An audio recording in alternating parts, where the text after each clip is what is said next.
നമസ്കാരം.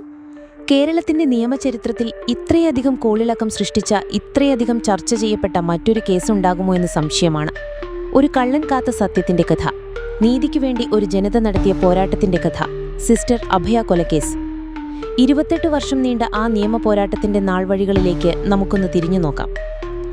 1992 മാർച്ച് 27 കോട്ടയം പയസ്റ്റൻ കോൺവെന്റിലെ കിണറ്റിൽ 21 വയസ്സുകാരിയായ സിസ്റ്റർ അഭയുടെ മൃതദേഹം കണ്ടെത്തുന്നു. അതൊരു തുടക്കമായിരുന്നു. കേരളം അതുവരെ കാണാത്ത ഒരു നിയമയുദ്ധത്തിന്റെ തുടക്കം. ലോക്കൽ പോലീസും പിന്നീട് വന്ന ക്രൈംബ്രാഞ്ചും തിടുക്കത്തിൽ ഇതൊരു ആത്മഹത്യയാണെന്ന് വിധി എഴുതി. കുടുംബപരമായ പ്രശ്നങ്ങൾ കാരണം അഭയ ആത്മഹത്യ ചെയ്തു എന്നായിരുന്നു അവരുടെ കണ്ടെത്തൽ. എന്നാൽ ആ വാദം അംഗീകരിക്കാൻ നാട്ടുകാരോ ആക്ഷൻ കൗൺസിൽ രൂപീകരിച്ച് രംഗത്ത് വന്ന സാമൂഹ്യ പ്രവർത്തകരോ തയ്യാറായിരുന്നില്ല. ശക്തമായ സമ്മർദ്ദത്തെ തുടർന്ന് അന്നത്തെ മുഖ്യമന്ത്രി കെ കരുണാകരൻ കേസ് CBIക്ക് വിട്ടു. അതോടെ കളികൾ മാറി. കേസ് അന്വേഷിച്ച് CBI DYSP Varghese P Thomas ഇത് ആത്മഹത്യയല്ല, കൊലപാതകമാണെന്ന് ഉറപ്പിച്ചു പറഞ്ഞു.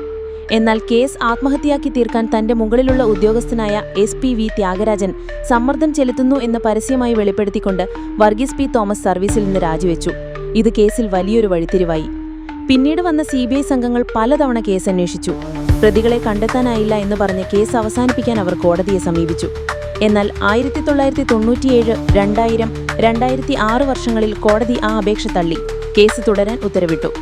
ഇതിനിടയിൽ അഭയുടെ പോസ്റ്റ്മോർട്ടം റിപ്പോർട്ടിൽ കൃത്രിമം നടന്നുവെന്നും പ്രധാനപ്പെട്ട രേഖകൾ കോട്ടയം മെഡിക്കൽ കോളേജിൽ നിന്ന് കാണാതായെന്നും കണ്ടെത്തി. ഒടുവിൽ 28 വർഷത്തെ കാത്തിരിപ്പിനൊടുവിൽ 2008 DYSP നന്ദകുമാർ നായരുടെ നേതൃത്വത്തിലുള്ള സംഘം father Thomas Kottoor, father Jose Puthrikkayil, sister Sephy എന്നീ 3 പേരെ അറസ്റ്റ് ചെയ്തു.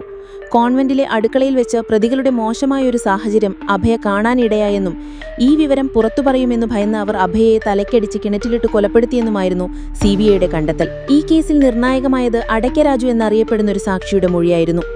സംഭവ ദിവസം രാത്രി മോഷണത്തിനായി കോൺവെന്റിന്റെ മതിൽ ചാടി കടന്ന രാജു 2 പുരോഹിതന്മാരെ അവിടെ കണ്ടു എന്ന് മൊഴി നൽകി. കോടികൾ വാഗ്ദാനം ചെയ്തും ക്രൂരമായി മർദ്ദിച്ചും മൊഴിമാറ്റാൻ പലരും ശ്രമിച്ചു.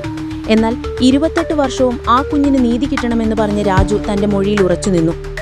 വർഷങ്ങൾ നീണ്ട നിയമ പോരാട്ടത്തിനിടയിൽ അഭയുടെ അച്ഛനും അമ്മയും മരിച്ചു. കേസിലെ പല പ്രധാന സാക്ഷികളും മരണപ്പെട്ടു. ഒടുവിൽ 2019 വിചാരണ ആരംഭിച്ചു. 2020 ഡിസംബർ 22 ചരിത്ര പ്രധാനമായ ആ വിധി വന്നു.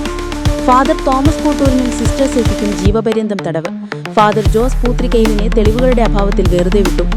ഒതുക്കി തീർക്കാൻ പലരും ശ്രമിച്ചിട്ടും ഒരു സാധാരണ കള്ളന്റെ മൊഴിയും ഒരു പറ്റം മനുഷ്യരുടെ പോരാട്ടവും കൊണ്ട് മാത്രം നീതി പുലർന്ന കേരളം മറക്കാത്ത കേസായി അഭയ കേസ് ഇന്നും നിലനിൽക്കുന്നു.